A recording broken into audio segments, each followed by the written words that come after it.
Hello and welcome to the fourth edition of the Tour de Beijing and the final event of the World Tour Series. I'm Phil Liggett. Well, since 2011, the famous sights of Beijing have become commonplace for the World Tour final event of the season, the capital of the People's Republic of China playing host again for a fourth year, and sadly for the last time. Beijing itself, the famous The Bird's Nest here, which will be the scene of the final stage of this race in 5 days' time. The race itself a little over 700 kilometres over the next 5 days of racing. All around Beijing, as the tour goes over those 5 days, we'll see the cities that tuck underneath the shadow of the Great Wall of China, as well as some of the hills which abound about 200 kilometres to the north of the People's City. The race bringing together 17 World Tour teams and 135 of the best cyclists in the world for this final clash of the Titans before the season rolls to a halt. This year the opening stage will start in the town of Zhongli, a ride of 167 kilometres, and the weather conditions are, well, okay, clear blue skies, although a little bit of fog around.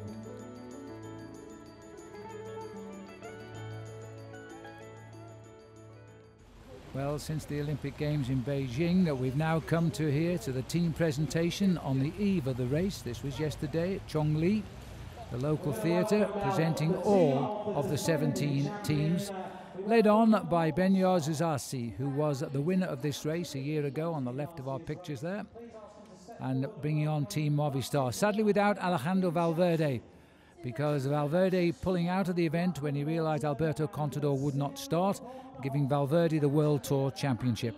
Dan Martin, only a week ago, was winning the Tour of Lombardy for Ireland. Martin very much the favourite here. From France, it's Française des Jeux. And from the Trek cycling team too, sadly this time without the now retired Jens Voigt.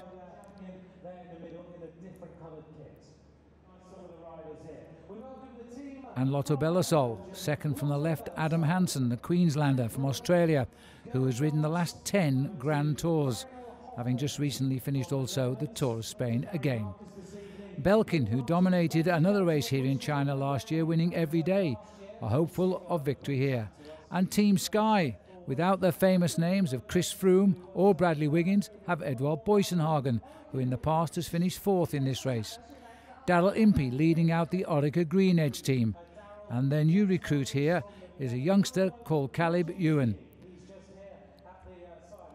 AG2R, Rinaldo Nocentini holding the bicycle there, while Bentancur also there, the small Colombian climber, looking to re-find his form, this man, after a rather lacklustre season. Rigoberto Urán thinking more of selfies than taking part in the Tour de Beijing, but in buoyant spirits after finishing twice second in the last two editions of the Giro d'Italia.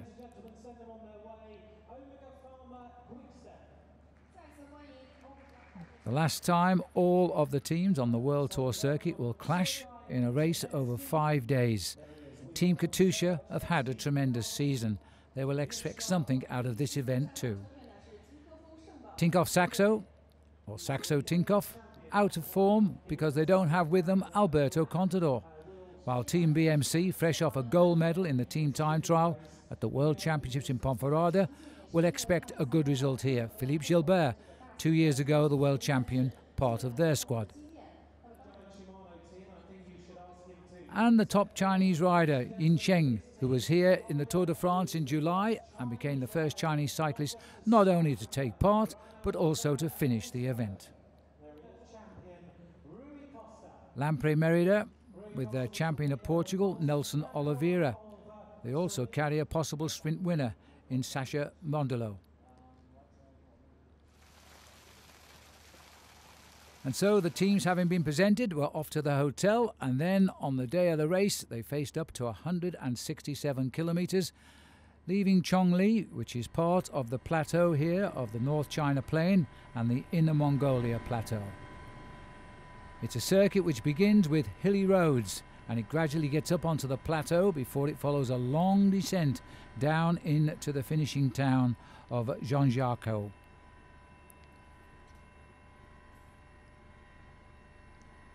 And Looking down from the helicopter, the riders themselves getting themselves underway at just after 12 o'clock local time here in China.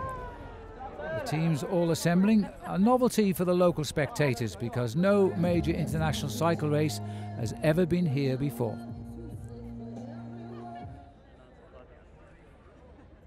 We're situated approximately 200 kilometers to the northwest of Beijing itself for this stage, which goes around pretty much in a circle, coming back to the area which one day in 2022 hopes to house the Winter Olympiad. The colour we've come to expect over 4 years of the Tour of Beijing, the drums and the dancers at the start of every stage. 135 riders at the sign-in on the first morning of racing.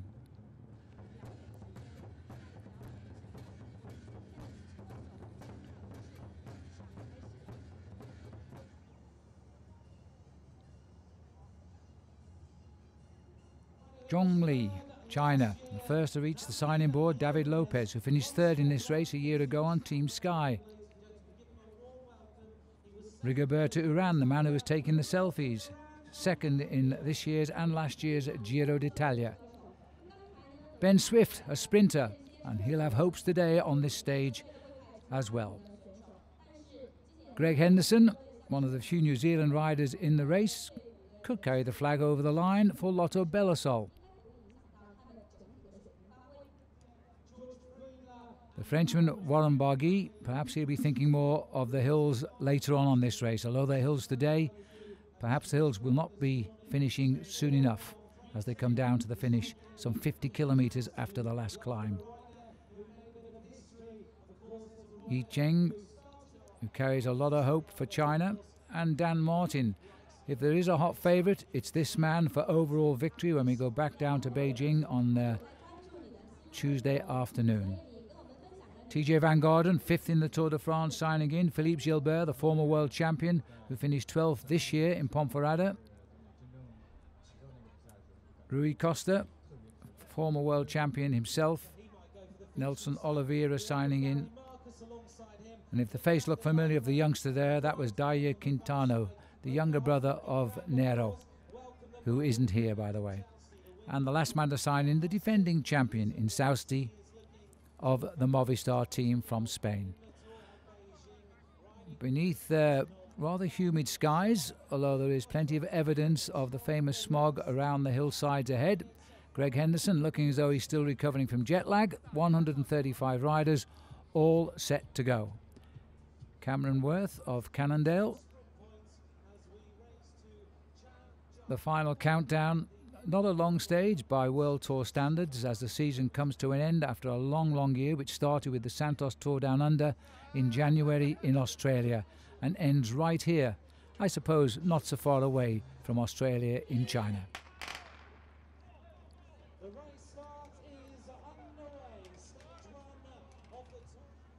So as they say farewell to Zhongli, they'll say hello again tomorrow because the second day also starts from here. But today they're making a big circuit and will finish up approximately some 80 kilometres away from Zhongli.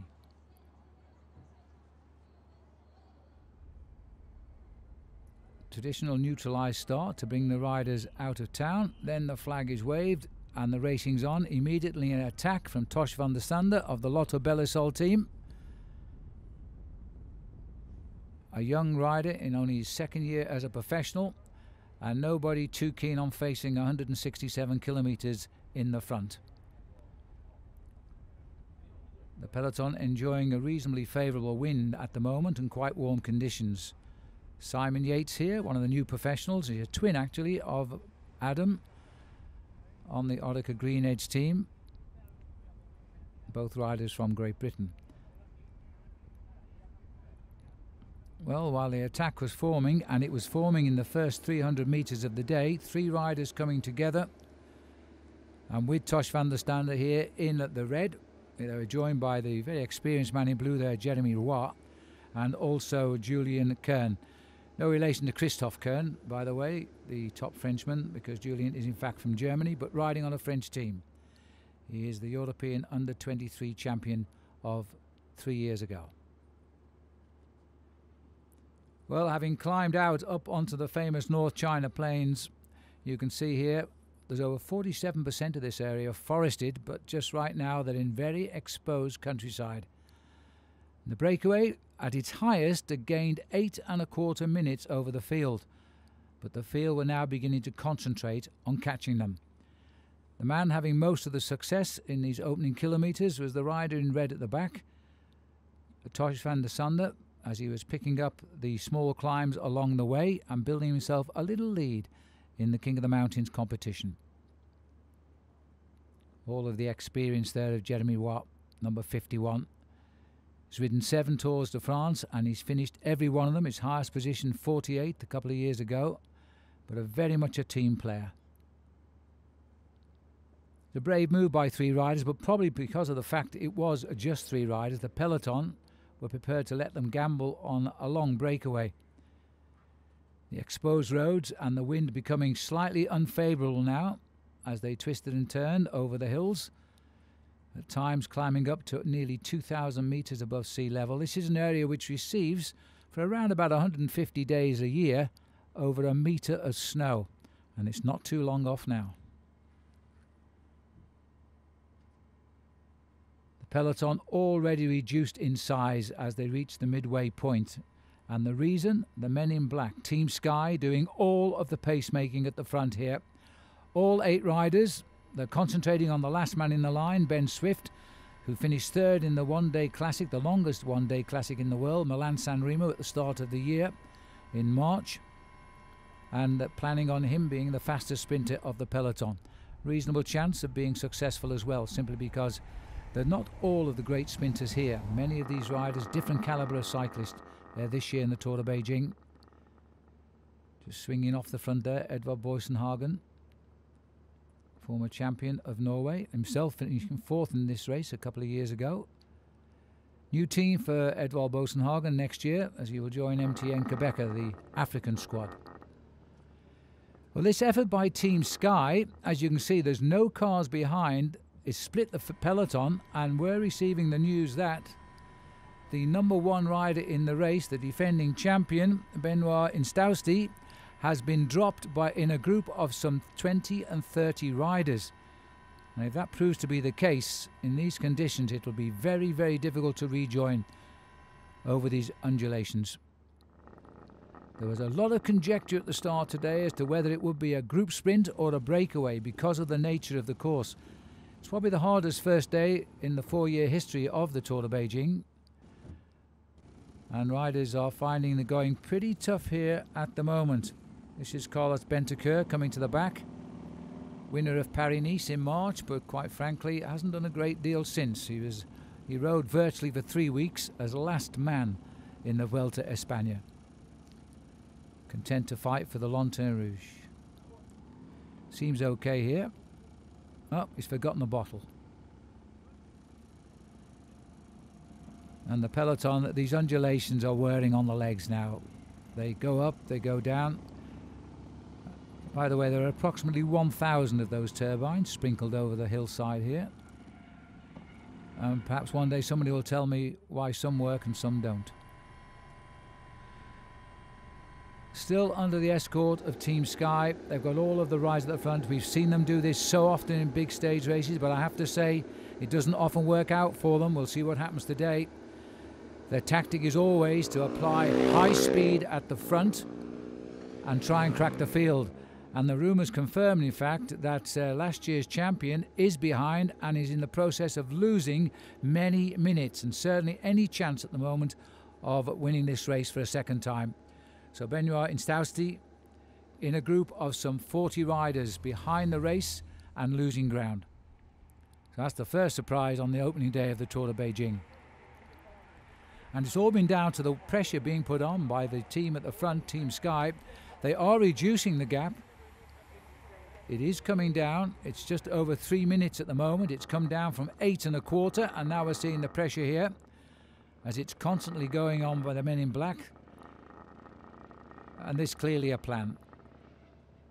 I'd be very wary of the riders in white though, Orica Greenedge there, because they carry a brand new sprinter in Caleb Ewan. Caleb Ewan is a youngster in his first Grand Tour today, first National Tour, World Tour, I beg your pardon, today, as he rode in the Under-23 World Championships in Ponferrada, purposely not signing a full contract with Orica Greenedge until this week. Otherwise he would have been disqualified from the Under-23 World Championships as being a member of a World Tour team, and as such he finished second in those championships, taking the silver medal. But now he's a full-time pro as of today, and his first race couldn't be much harder than this, a World Tour event. But he comes with a big reputation as a sprinter, and if he's in the lead group, don't forget, even though those 50 riders been left today, if he goes over to the finish, the last 50 kilometres of this race is generally downhill and very, very quick towards the finish.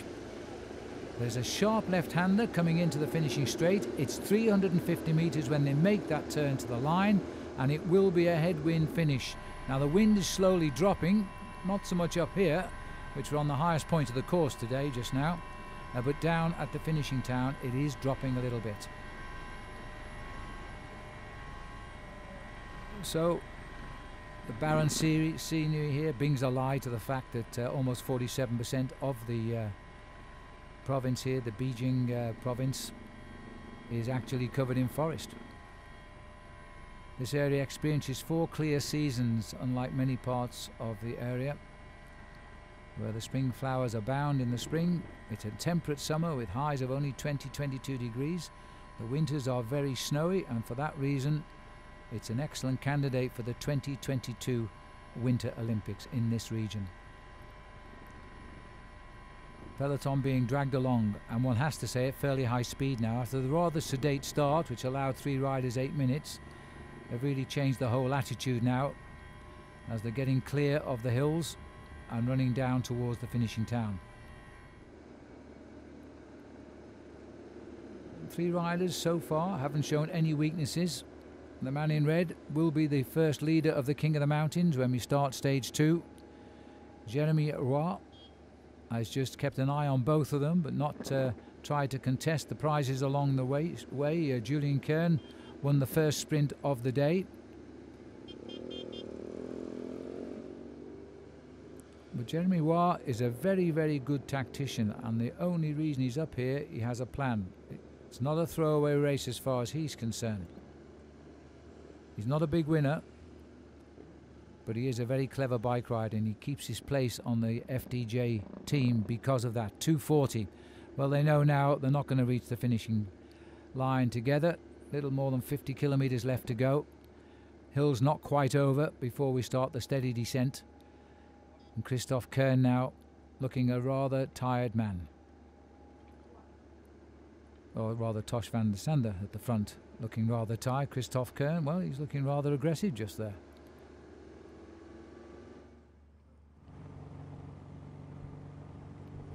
Just about the high point of the course now before we start the very quick road down.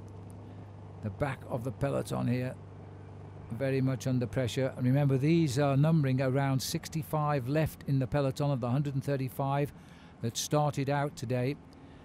And the big news already is that the group behind now, some 7 minutes behind, does contain last year's defending champion. So his hopes of a repeat already gone in the first 2.5 hours of this year's race. In Tausti, who only said 24 hours previously that he hoped to do well, and if he could, he would defend his championship. Already hearing as well that Nelson Oliveira, the champion of Portugal, who was ill overnight, has retired from the race. So too Stephen Cummings of Team BMC. The rumour was right before the start that Cummings would retire because he has a problem with a tendon, but he took the start because he had to take the start to qualify the team. But he also has stopped.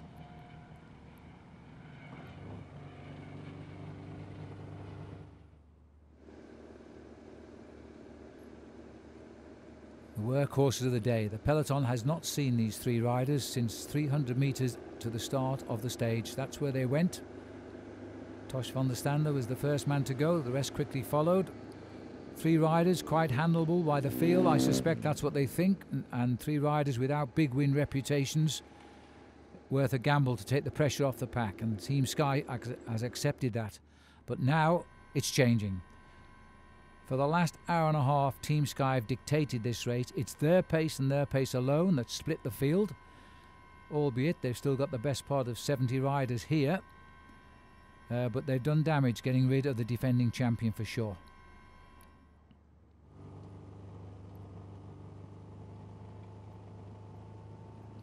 Samuel Sanchez here, the Olympic champion. Happy memories of Beijing back in 2008, the Olympic Games, when he became the Olympic champion.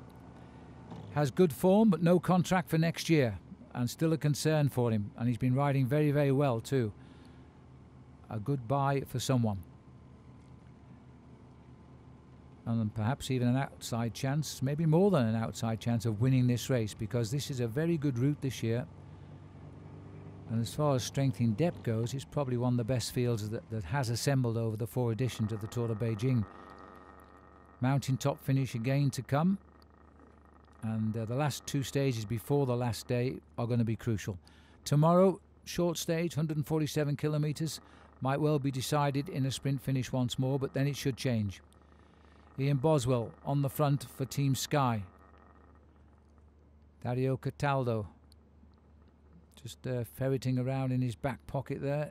Edvard Bosenhagen, a good lead-out man perhaps for Ben Swift. Over just about the high point of the course now as we start to make our journey down towards the bottom. This is Stefan Kruijswijk. Another young rider now settling down as a senior member of the World Tour. Long-term prospect, not today necessarily, but keep an eye on him for the rest of the week. The Belkin team on form. They have a very good sprinter in Hofland.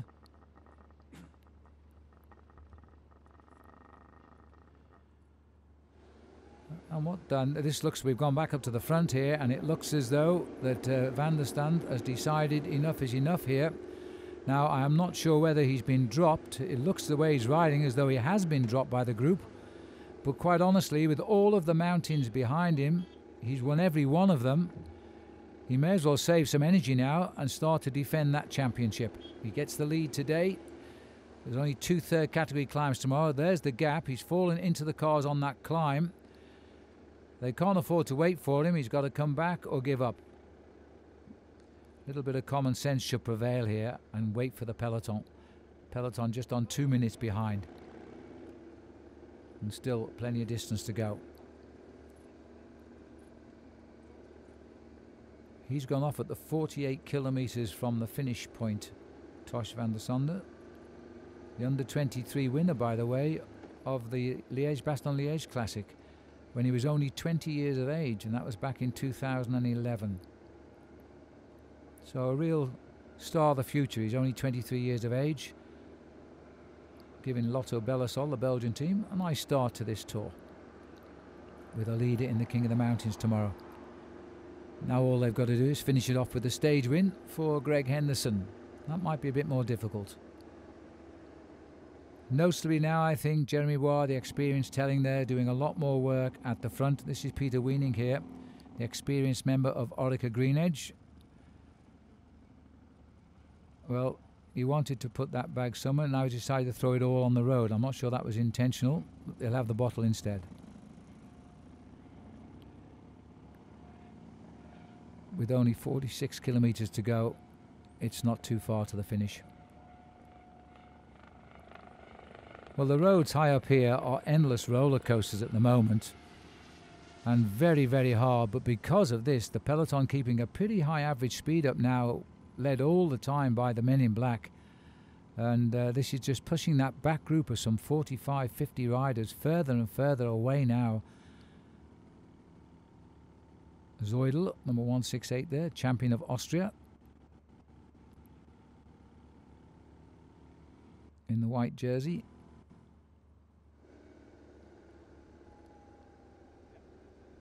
And Julian Kern at the front. And they must be asking themselves a question now, will these hills ever end, since the contour clearly shows descends all the way down from 50 kilometres out. Here we are approaching 40 to go, and they're still on the ripples of the hills.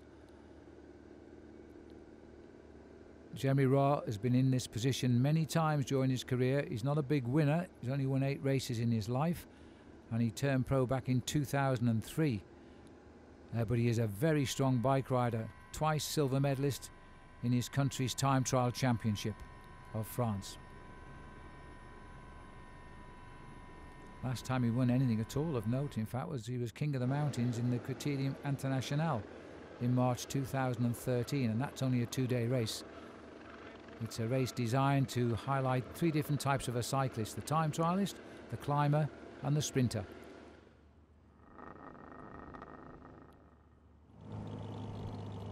Now the wind for the moment is favourable as the peloton fill the whole road here. Has been coming off the left shoulder. Slowly losing height, even though we keep on kicking up a little bit and then continuing to descend. Number 67 there is Lachlan at the back of the field there, Lachlan Morton from Garmin Sharp, and his teammate alongside him, Ryder Hazardall, the big tall North American, the Canadian from Victoria.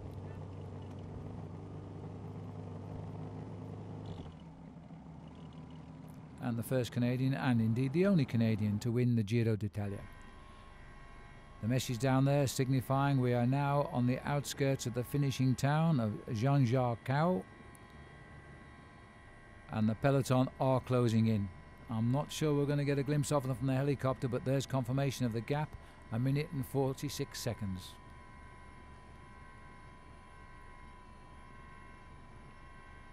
And I'm sure that power station being generated by all of those turbines up on the hills.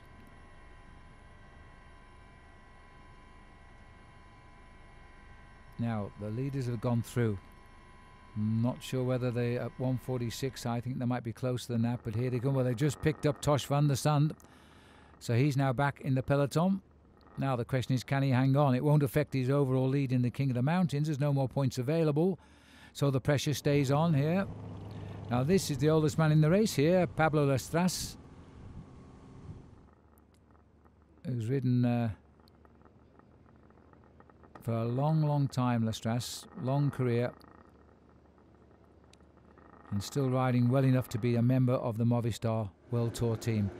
Last sprint of the day. This will leave us at 43 kilometers from the finish. Hui Kai Lang, and well, I thought he wouldn't contest that, but in fact that's Jeremy Roy who has contested it. Pipped on the line, Julian Kern, and I don't think he's waiting. If Kern sits up here, it's going to be curtains, and it looks like he has, because, and this is typical of Roy, he's pushing on with 43 kilometers still to ride. He knows the gap is down. The gap now is about 90 seconds. We might get a confirmation of that when the peloton come up for the finishing chase there at that point, but Kern immediately has sat up. So from 3 it is now 1, and you can see from the wind coming in from the left shoulder, these are difficult conditions now to race, pushing Jeremy Watt over to his right. Just checking over his shoulder, see what's happened to the German, but he's gone. And this is Philippe Gilbert, who's launched an attack from the peloton.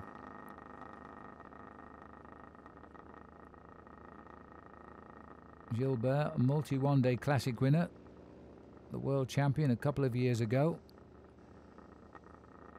and he rode a brilliant world championships just a couple of weeks ago in Ponferrada in Spain, when he was in the decisive move and tried to lead out to the finish Greg van Avermaet, but one man slipped clear and it wasn't to be.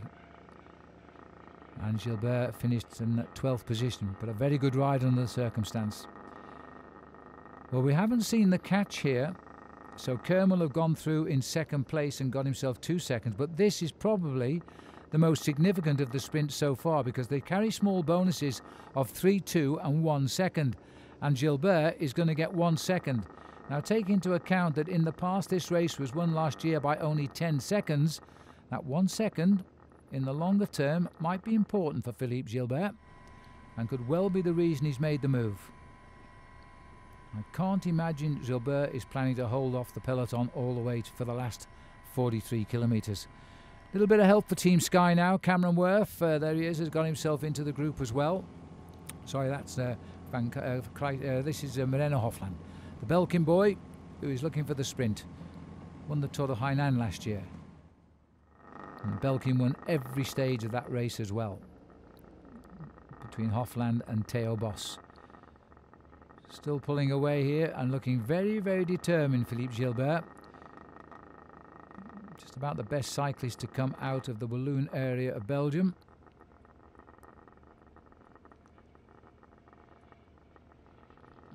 He's riding, it's pretty casual. He's waiting to see just what happens here. Are they going to chase him or are they going to allow him to go? And he's waiting to see what decision the peloton are making, I think. This man has no choice now. He has to go 100% committed. He knows if he gets caught, he'll have no strength left at all. He's been in the lead for 125 kilometres so far. 135 kilometres. Math's a bit out. So far for him, Jeremy Roy. 2 silver medals in the French Time Trial Championships. Now is the time to show his skill in that department. Grits his teeth now. Those legs must be complaining after this ride. The peloton snaking its way from the hills on the long, long journey down towards the finish now. We're inside the town boundaries, but we are still a fair way out of town. Bernard Eisel coming to the front to drive. Cameron Worth, the only man it seems from Cannondale who's willing to break up. Worth himself an Australian, former Olympic rower, who took up cycling with some success and turned pro back in 2010. For World Tour teams.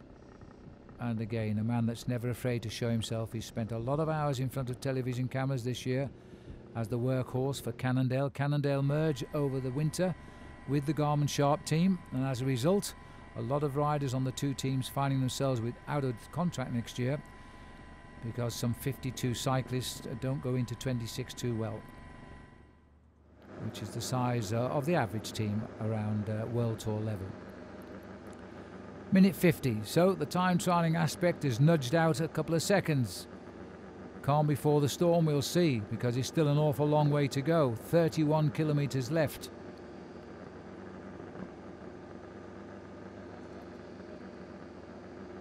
And one must say the road's in terrific condition here on this stage, and that was something the riders in training remarked on, because they seem to be in a terrible state all over Europe after the winters there.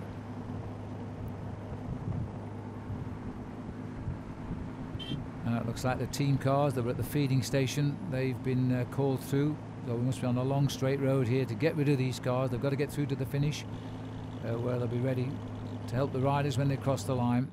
Good time to get them by. The peloton, as you can see now, maybe 55, 60 riders in that group down there. None of them, apart from Cameron Worth, has gone to the front to share the pacemaking.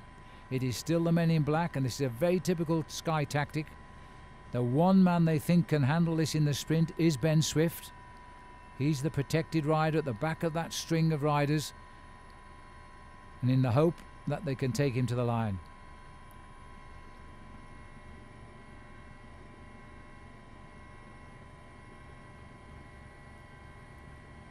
Slight change in the wind direction again here now, but the wind is dropping a little bit as we drop down.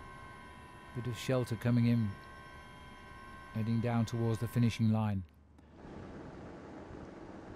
29 kilometres left, little over.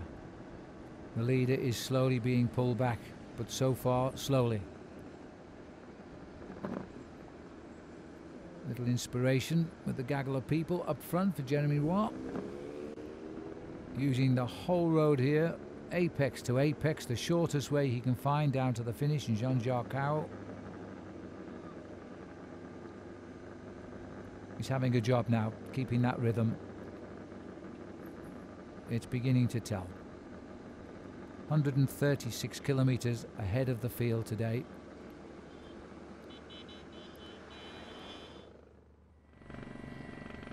But it hasn't taken him long to shake out the jet lag on the long journey from France to Beijing. Now he's looking over his shoulder. He knows he's not going much further. We cross over the highways on the outskirts of the finishing town today, and when the helicopter pulls back, it's never normally a good sign. And there is what's left of the peloton, halved by the work being done by Team Sky, and the one big scalp undoubtedly is the champion of last year in Tausti, because he is now officially 13 minutes behind in a big group. Now goodness knows how he got back there, but if the race split under the pressure with the crosswinds and he was for some reason at the back of the race, then he wouldn't have the strength to get across the gap, because the gap came very quickly with the pressure from Sky. They really drove it hard through those hills, and anybody caught at the back not paying attention are in that back group for sure.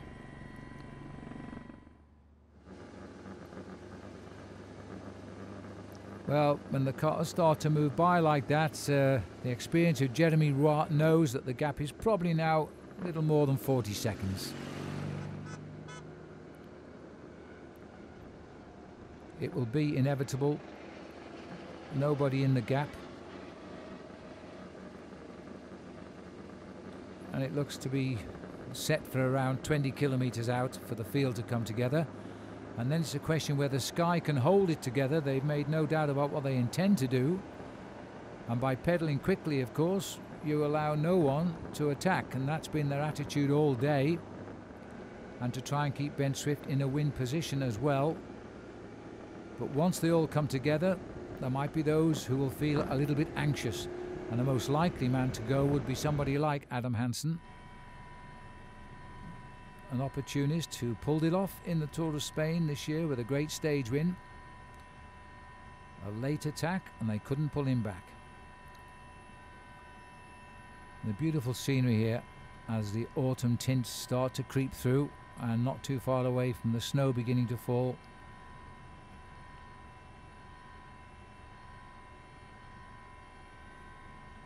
These mountains which you see on your final approaches to Beijing, about half an hour out from the airport.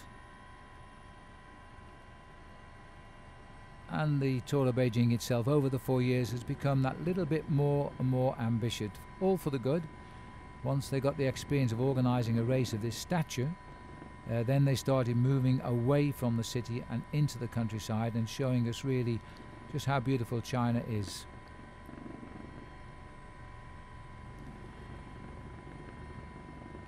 Through the S's, just to the left of our picture there, you can see this man, and there's the peloton. They'll have him in their sights now for sure.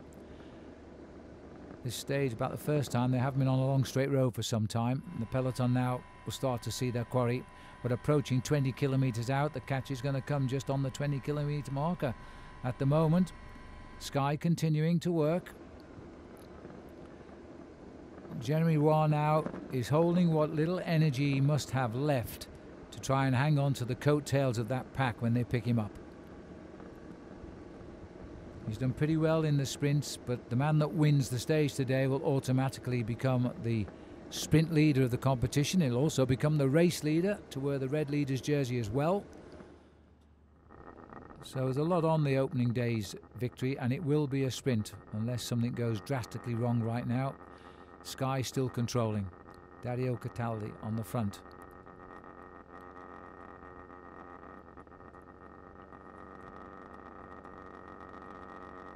Ian Boswell in second place. These are the strong men. Bernard Eisel wiping his nose there. Then the fourth man in black is Edward Bosenhagen.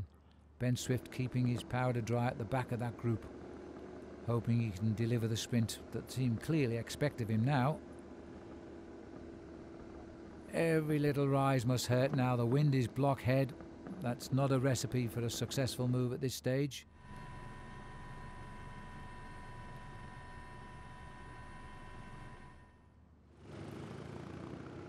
And that's the catch, and it's almost precisely at 20 kilometres out.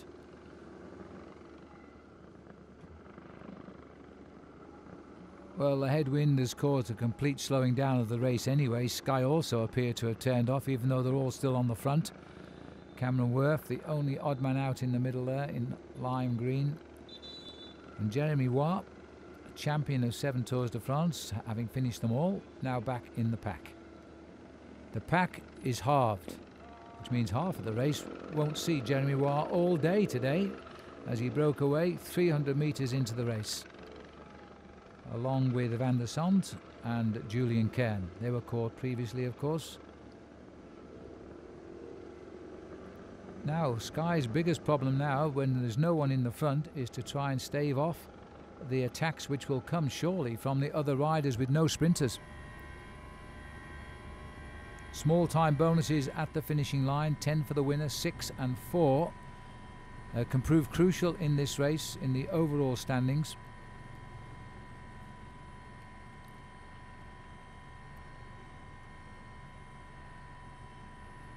Moving up on the outside is the Lotto Belisol squad. Just to give you some ideas how every second can count on these short 5-day races. Last year in Southsea won it from Dan Martin by just 10 seconds. A big battle on one mountain was the way it worked it out.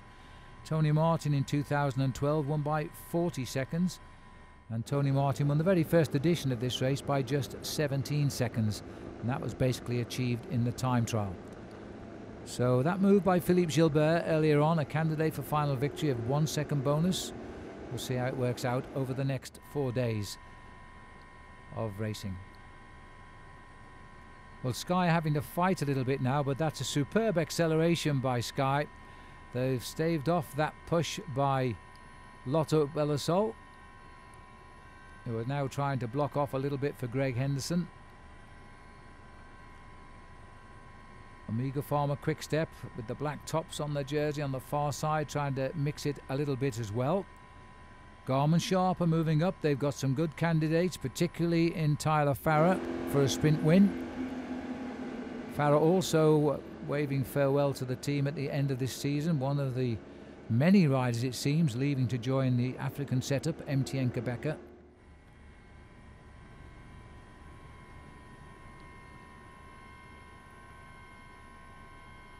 This for Sky is going to be the most difficult part of the race, if it hasn't been difficult all along, because now they've got to keep the pace so high that nobody can move around them, and that is not easy to do. This is a reverse turn now as they sweep right round underneath themselves and set course for the finish. All of a sudden, a lot of riders that have sat in the stalls watching the day go by are now taking a close interest in this race. There's still some good sprinters here. There was a report that Sasha Mondolo had abandoned the race early on, but they're proven to be untrue. He's in this group and a very good sprinter. And a quick move on the far side, this time coming from Movistar. Now Sky's a little bit at sea now. They've looked across the route and found half of the peloton diving to the other side of the road, moving across to break into the line themselves. I'm not too sure what Movistar are doing here, except to try and break away, because we've also heard that their sprinter Giovanni Visconti has abandoned. A little bit of a surprise in that on this first day. 4 riders being shown as having given up today, and probably caught in that split behind. And the latest time gap we're getting over the last bunch, which includes the defending champion in Southsea, is now 16.5 minutes. A massive gap, so clearly they've given up. Matthew Heyman, Orica Greenedge here now, trying to start the lead out, which in the end would result, they would hope, in a victory for Caleb Ewan. A youngster in his first World Tour event. Can he do it? The pressure stays on. Sky are having to work for it, but still control ahead of this race. Now a rush coming through from Giant-Shimano as well, who have an absolute candidate in Luka Mecic, who won the final stage of this race outside the Bird's Nest 1 year ago.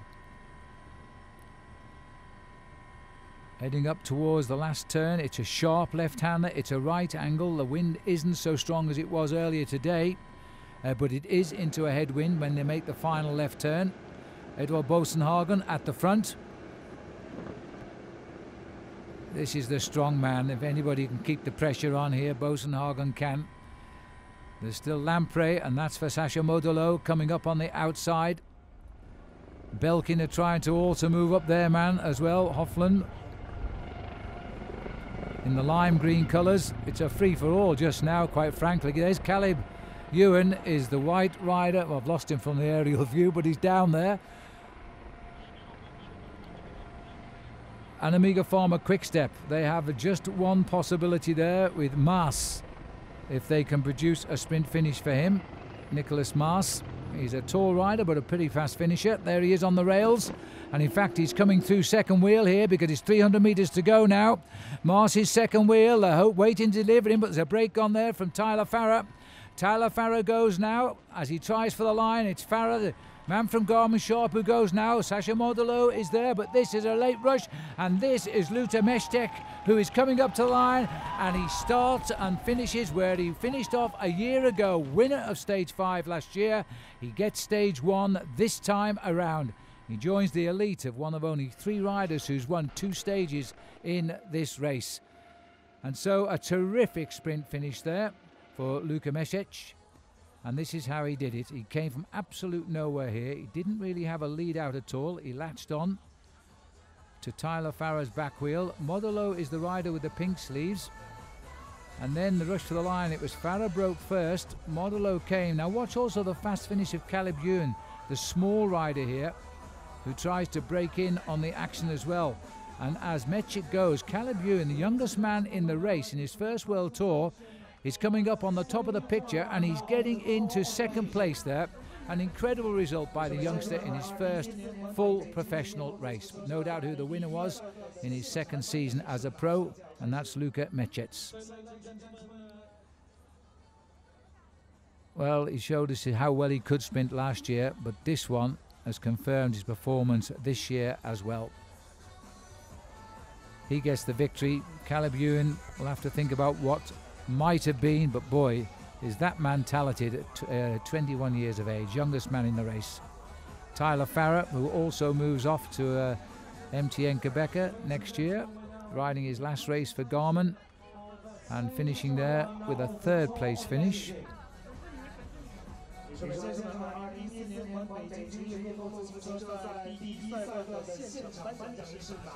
Congratulations to the Giant-Shimano rider for opening up where he finished a year ago.